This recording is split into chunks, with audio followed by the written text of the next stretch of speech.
này là lễ hội mừng năm mới theo lịch cổ truyền của người Khmer, diễn ra vào giữa tháng 4 dương lịch hàng năm.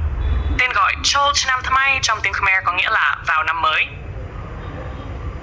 Ý nghĩa văn hóa và tâm linh. Lễ hội này không chỉ đánh dấu sự chuyển giao giữa năm cũ và năm mới, mà còn mang nhiều ý nghĩa sâu sắc về văn hóa và tâm linh. Kết thúc mùa khô, chào đón mùa mưa. Tết Chol Nam Thamay diễn ra vào thời điểm kết thúc mùa khô, chào đón mùa mưa sắp đến, chuẩn bị cho vụ mùa mới. Điều này thể hiện sự gắn kết chặt chẽ giữa đời sống nông nghiệp và thiên nhiên của người Khmer, giáo dục lòng hiếu thảo và đoàn kết cộng đồng.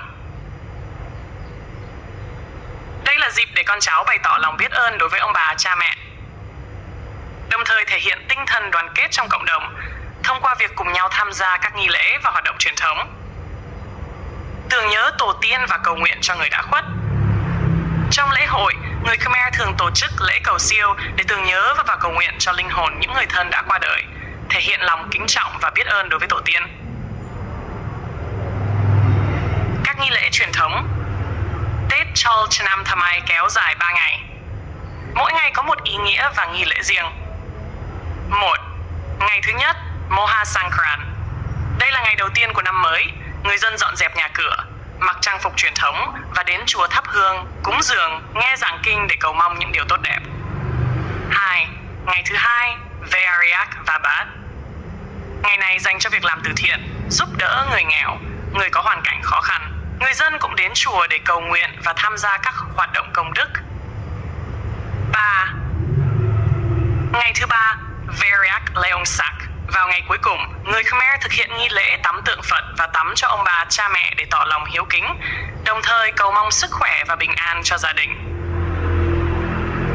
Hoạt động vui chơi và văn hóa. Ngoài các nghi lễ tôn giáo, Tết Chol Nam Thamay còn là dịp để người Khmer tổ chức nhiều hoạt động vui chơi, giải trí mang đậm bản sắc dân tộc như trò chơi dân gian, các trò chơi truyền thống như kéo co, đánh đu, nhảy sạp, múa lâm thôn được tổ chức tại các khu vực công cộng, thu hút đông đảo người tham gia. Ẩm thực đặc sắc. Trong dịp này, người Khmer chuẩn bị nhiều món ăn truyền thống như bánh tét, bánh ít, đặc biệt là món kralan, một loại bánh làm từ gạo nếp, đậu xanh, dừa và được nướng trong ống tre. Biểu diễn nghệ thuật. Các buổi biểu diễn múa, hát truyền thống được tổ chức, tạo không khí vui tươi, sôi động trong cộng đồng. Tết Chol Nam Thamay không chỉ là dịp để người Khmer đón mừng năm mới, mà còn là cơ hội để bảo tồn và phát huy những giá trị văn hóa truyền thống, thắt chặt tình đoàn kết trong cộng đồng và giáo dục các thế hệ về lòng hiếu thảo, biết ơn đối với tổ tiên và cha mẹ.